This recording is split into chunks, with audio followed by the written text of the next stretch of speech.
Book 24. Warrior's Farewell.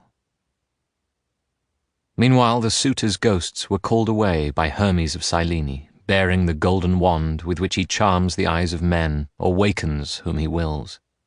He waved them on, all squeaking, as bats will in a cavern's underworld, all flitting criss-cross in the dark if one falls and the rock-hung chain is broken. So with faint cries the shades trailed after Hermes, pure deliverer. He led them down dank ways, over grey ocean tides, the snowy rock, past shores of dream and narrows of the sunset, in swift flight to where the dead inhabit wastes of asphodel at the world's end. Crossing the plain they met Achilles' ghost, Patroclus and Antilochus, then Ajax, noblest of Dardaeans after Achilles in strength and beauty. Here the newly dead drifted together, whispering.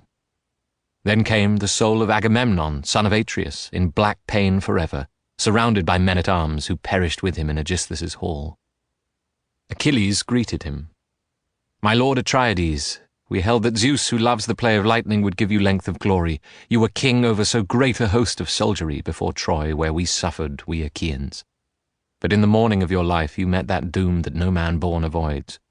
It should have found you in your day of victory, marshal of the army, in Troy country. Then all Achaea would have heaped your tomb, and saved your honour for your son. Instead, piteous death awaited you at home." And Atreus' son replied, "Fortunate hero, son of Peleus, godlike and glorious, at Troy you died, across the sea from Argos, and round you Trojan and Achaean peers fought for your corpse and died. A dust cloud wrought by a whirlwind hid the greatness of you slain, minding no more the mastery of horses. All that day we might have toiled in battle, had not a storm from Zeus broken it off. We carried you out of the field of war, down to the ships, and bathed your comely body with warm water and scented oil. We laid you upon your long bed, and our officers wept hot tears like rain, and cropped their hair. Then, hearing of it in the sea, your mother Thetis came with Nereids of the grey wave, crying unearthly lamentation over the water, and trembling gripped the Achaeans to the bone. They would have boarded ship that night and fled, except for one man's wisdom, venerable Nestor, proven counsellor in the past. He stood and spoke to allay their fear. "Hold fast, sons of the Achaeans, lads of Argos. His mother, it must be, with nymphs, her sisters, come from the sea to mourn her son in death." Veteran hearts at this contained their dread, while at your side the daughters of the ancient sea-god wailed and wrapped ambrosial shrouding around you. Then we heard the Muses sing, a threnody in 9 immortal voices. No Argive there but wept, such keening rose from that one muse who led the song.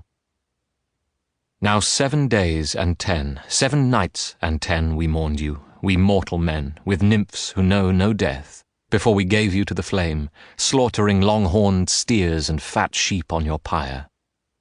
Dressed by the Nereids and embalmed with honey and unguent in the seething blaze, you turned to ash.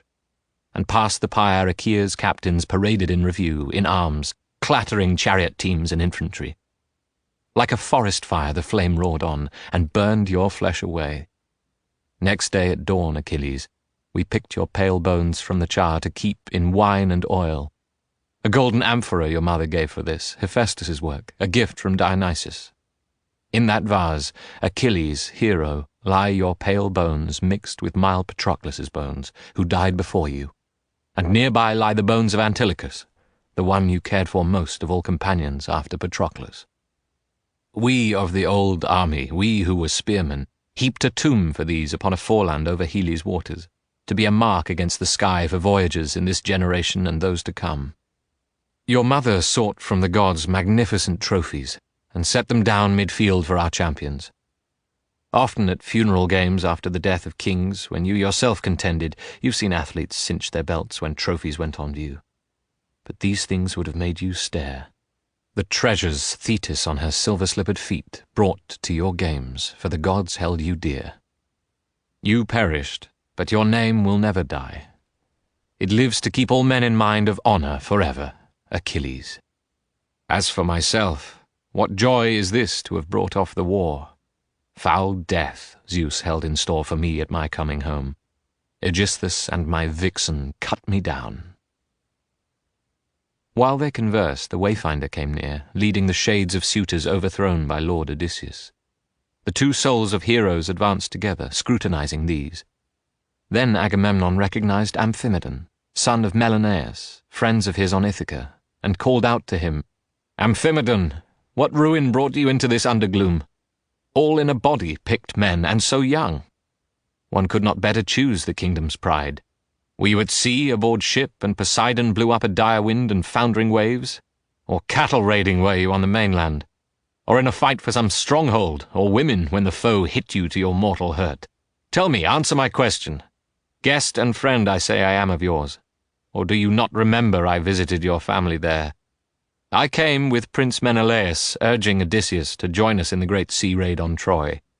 1 solid month we beat our way, breasting South Sea and West, resolved to bring him round, the wily raider of cities."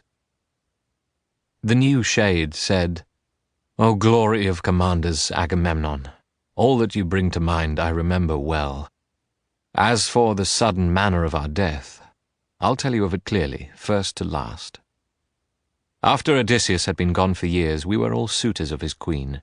She never quite refused, nor went through with the marriage, hating it, ever bent on our defeat. Here is one of her tricks. She placed her loom, her big loom, out for weaving in her hall, and the fine warp of some vast fabric on it. We were attending her, and she said to us, 'Young men, my suitors, now my lord is dead, let me finish my weaving before I marry, or else my thread will have been spun in vain. This is a shroud I weave for Lord Laertes, when cold death comes to lay him on his bier. The country wives would hold me in dishonour if he, with all his fortune, lay unshrouded.' We had men's hearts, she touched them, we agreed. So every day she wove on the great loom. But every night, by torchlight, she unwove it. And so for 3 years she deceived the Achaeans.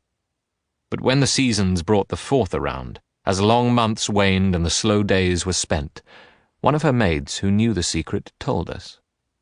We found her unravelling the splendid shroud, and then she had to finish, willy-nilly, and show the big loom woven tight from beam to beam with cloth. She washed the shrouding clean as sun or moonlight. Then, heaven knows from what quarter of the world, fatality brought in Odysseus to the swineherd's wood, far up the island. There his son went too, when the black ship put him ashore from Pylos. The two together planned our death trap.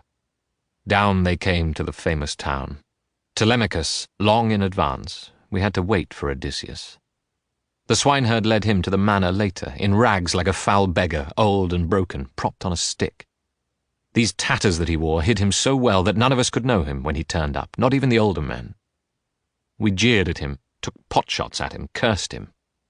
Daylight and evening in his own great hall he bore it, patient as a stone. That night, the mind of Zeus beyond the storm cloud stirred him, with Telemachus at hand, to shift his arms from Megaron to storage room and lock it. Then he assigned his wife her part. Next day she brought his bow and iron axe-heads out to make a contest. Contest there was none. That move doomed us to slaughter. Not a man could bend the stiff bow to his will or string it, until it reached Odysseus. We shouted, "Keep the royal bow from the beggar's hands, no matter how he begs." Only Telemachus would not be denied. So the great soldier took his bow and bent it for the bowstring effortlessly. He drilled the axe-heads clean, sprang, and decanted arrows on the doorsill, glared and drew again. This time he killed Antinous. There, facing us, he crouched and shot his bolts of groaning at us, brought us down like sheep. Then some god, his familiar, went into action with him round the hall, after us in a massacre. Men lay groaning, mortally wounded, and the floor smoked with blood. That was the way our death came, Agamemnon. Now in Odysseus's hall, untended still our bodies lie, unknown to friends or kinsmen who should have laid us out and washed our wounds free of the clotted blood and mourned our passing. So much is due the dead. But Agamemnon's tall shade, when he heard this, cried aloud, "O fortunate Odysseus, master mariner and soldier, blessed son of old Laertes! The girl you brought home made a valiant wife. True to her husband's honour and her own, Penelope, Icarius's faithful daughter. The very gods themselves will sing her story for men on earth, mistress of her own heart, Penelope." Tyndaris' daughter waited too. How differently! Clytemnestra the adulteress waited to stab her lord and king. That song will be forever hateful. A bad name she gave to womankind, even the best. These were the things they said to one another under the rim of earth where death is lord. Leaving the town, Odysseus and his men that morning reached Laertes' garden lands, long since won by his toil from wilderness, his homestead, and the row of huts around it where field hands rested, ate, and slept. Indoors he had an old slave woman, a Sicyl, keeping house for him in his secluded age. Odysseus here took leave of his companions. "Go, make yourselves at home inside," he said. "Roast the best porker and prepare a meal. I'll go to try my father. Will he know me? Can he imagine it after 20 years?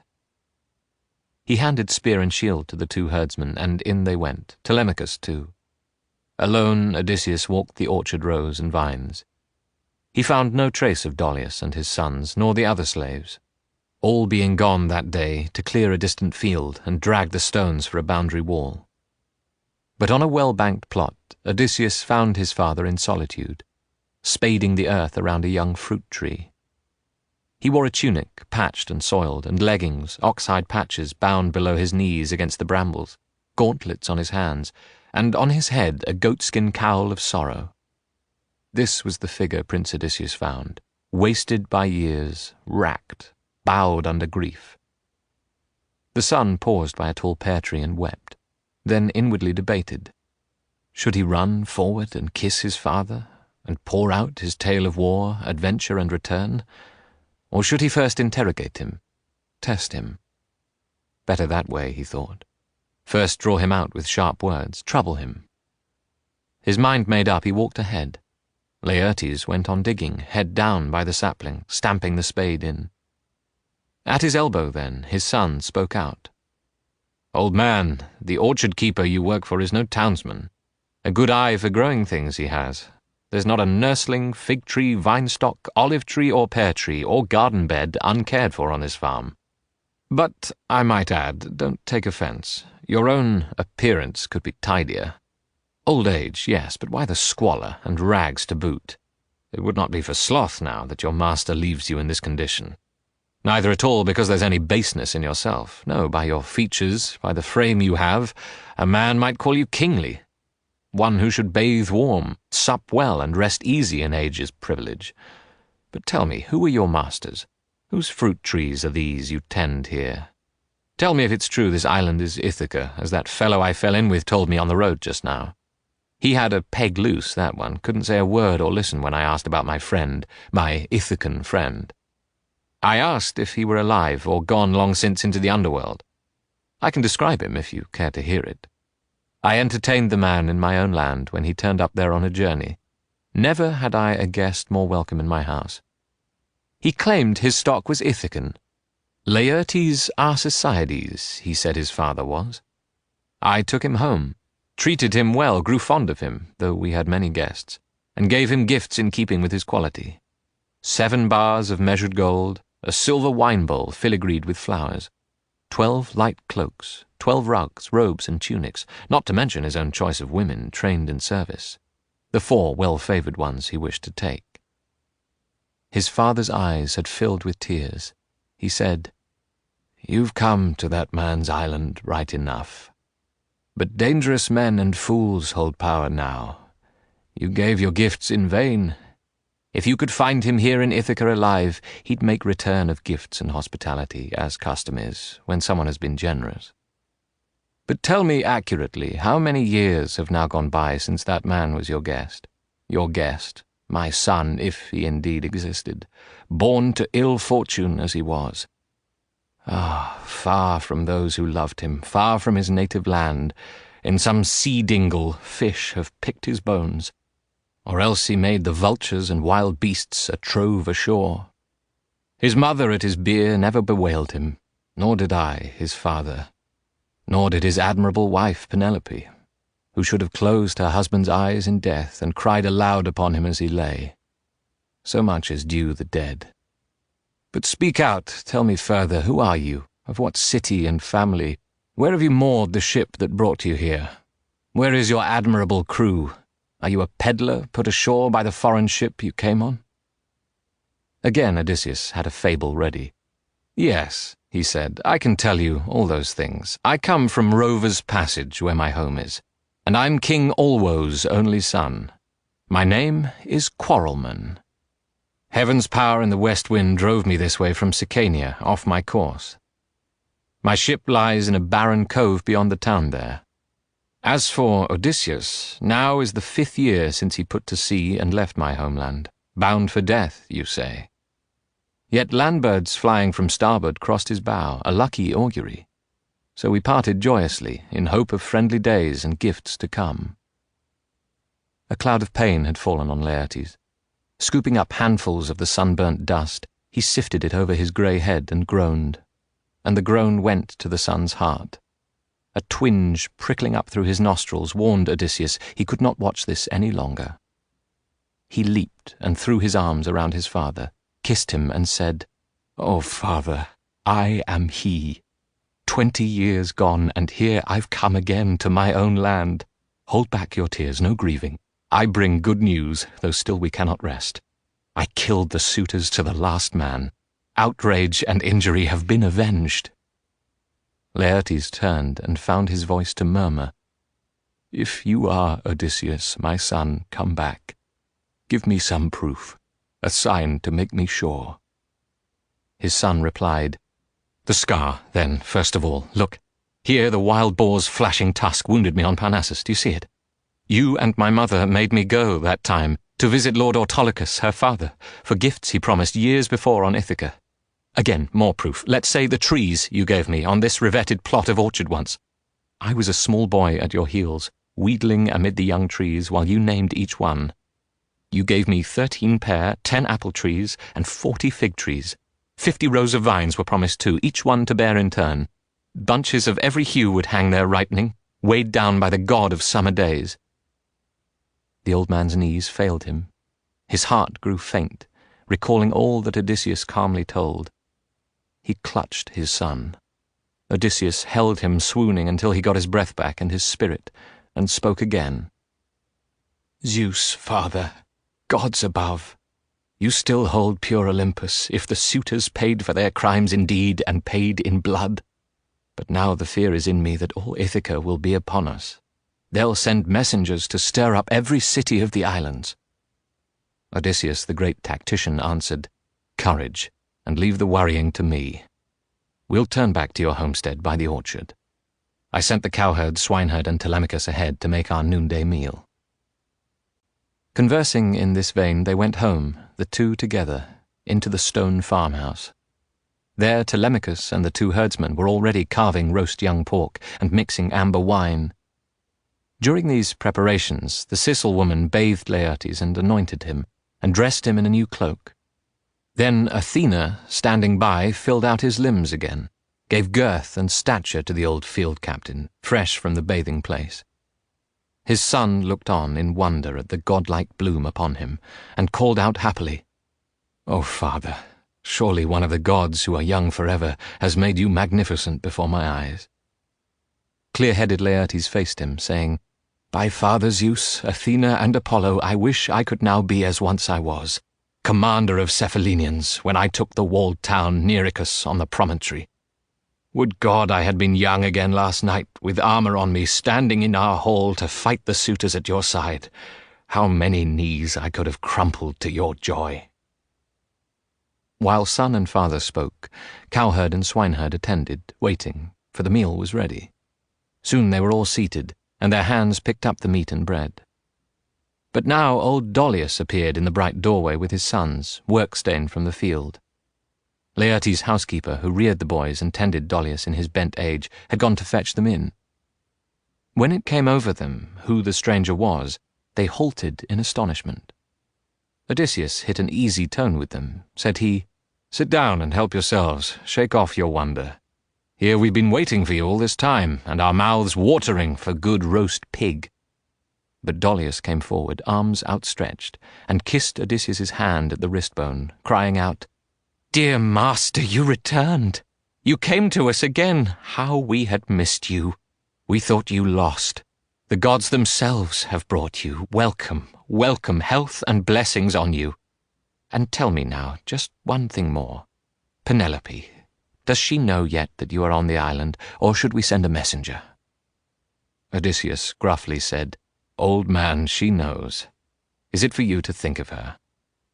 So Dolius quietly took a smooth bench at the table, and in their turn his sons welcomed Odysseus, kissing his hands. Then each went to his chair beside his father. Thus our friends were occupied in Laertes' house at noon. Meanwhile, to the four quarters of the town the news ran. Bloody death had caught the suitors, and men and women in a murmuring crowd gathered before Odysseus' hall. They gave burial to the piteous dead, or bore the bodies of young men from other islands down to the port, thence to be ferried home. Then all the men went grieving to assembly, and being seated, rank by rank, grew still, as old Eupeithes rose to address them. Pain lay in him like a brand for Antinous, the first man that Odysseus brought down, and tears flowed for his son as he began. "Heroic feats that fellow did for us, Achaeans, friends. Good spearman by the shipload he led to war and lost ships and men, and once ashore again killed these who were the island's pride. Up with you, after him, before he can take flight to Pylos town or hide at Elis under Epean law. We'd be disgraced forever, mocked for generations, if we cannot avenge our son's blood and our brothers'. Life would be turned to ashes, at least for me. Rather be dead and join the dead. I say we ought to follow now, or they'll gain time and make the crossing." His appeal, his tears, moved all the gentry listening there. But now they saw the crier and the minstrel come from Odysseus' hall, where they had slept. The two men stood before the curious crowd, and Medon said, "Now hear me, men of Ithaca. When these hard deeds were done by Lord Odysseus, the immortal gods were not far off. I saw with my own eyes someone divine who fought beside him in the shape and dress of Mentor. It was a god who shone before Odysseus, a god who swept the suitors down the hall, dying in droves." At this pale fear assailed them, and next they heard again the old forecaster, Halitherses Masterides. Alone he saw the field of time, past and to come. In his anxiety for them he said, "Ithacans, now listen to what I say. Friends, by your own fault these deaths came to pass. You would not heed me nor the captain Mentor, would not put down the riot of your sons. Heroic feats they did, all wantonly raiding a great man's flocks, dishonouring his queen because they thought he'd come no more. Let matters rest. Do as I urge. No chase, or he who wants a bloody end will find it." The greater number stood up shouting, "Aye," but many held fast, sitting all together, in no mind to agree with him. Eupeithes had won them to his side. They ran for arms, clapped on their bronze, and mustered under Eupeithes at the town gate for his mad foray. Vengeance would be his, he thought, for his son's murder. But that day held bloody death for him, and no return. At this point, querying Zeus, Athena said, "O father of us all and king of kings, enlighten me, what is your secret will? War and battle, worse and more of it? Or can you not impose a pact on both?" The summoner of Cloud replied, "My child, why this formality of inquiry? Did you not plan that action by yourself? See to it that Odysseus on his homecoming should have their blood? Conclude it as you will. There is one proper way, if I may say so. Odysseus' honour being satisfied, let him be king by a sworn pact forever, and we, for our part, will blot out the memory of sons and brothers slain. As in the old time, let men of Ithaca henceforth be friends, prosperity enough and peace attend them." Athena needed no command, but down in one spring she descended from Olympus, just as the company of Odysseus finished wheat crust and honeyed wine, and heard him say, "Go out, someone, and see if they are coming." One of the boys went to the door as ordered, and saw the townsmen in the lane. He turned swiftly to Odysseus. "Here they come," he said. "Best arm ourselves, and quickly." All up at once the men took helm and shield, 4 fighting men counting Odysseus, with Dolius's 6 sons. Laertes armed as well, and so did Dolius. Grey beards, they could be fighters in a pinch. Fitting their plated helmets on their heads, they sallied out, Odysseus in the lead. Now from the air, Athena, Zeus's daughter, appeared in Mentor's guise, with Mentor's voice, making Odysseus's heart grow light. He said, to put cheer in his son, "Telemachus, you are going into battle against pikemen where hearts of men are tried.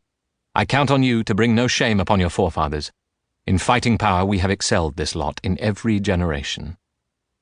Said his son, "If you are curious, father, watch and see the stuff that's in me. No more talk of shame." And old Laertes cried aloud, "Ah, what a day for me, dear gods, to see my son and grandson vie in courage." Athena halted near him, and her eyes shone like the sea. She said, "Arcesiades, dearest of all my old brothers in arms, invoke the grey-eyed one and Zeus her father, heft your spear, and make your throw." Power flowed into him from Pallas Athena, whom he invoked as Zeus's virgin child, and he let fly his heavy spear.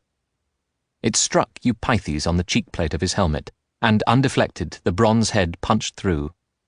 He toppled, and his armour clanged upon him. Odysseus and his son now furiously closed, laying on with broadswords hand to hand and pikes.